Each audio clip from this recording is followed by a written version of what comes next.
Welcome back. Let's do our first exercise.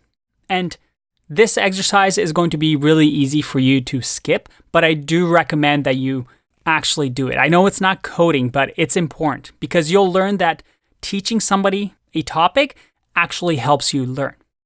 So this is the exercise. Based on the videos that you've watched, how does Python work?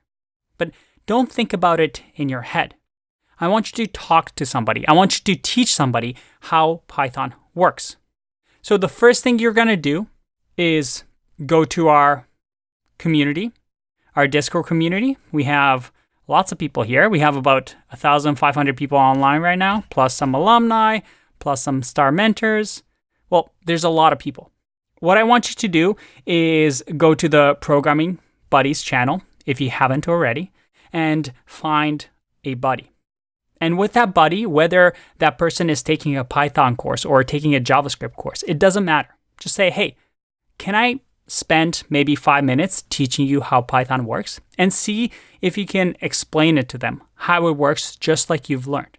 And then, after you've done that, I want you to go find a friend or a family member that has never done programming before and see if you can explain in simple terms how Python works. That is how Python gets written as source code.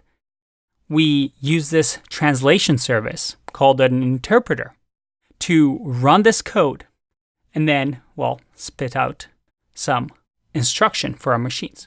I kind of gave away the answer, but you know what I mean. I want you to practice teaching somebody this because by understanding these fundamentals, it's going to help you learn more and more and understand how things work underneath the hood as we get more and more advanced. All right. First little exercise. It shouldn't be too hard. I'll see you in the next video.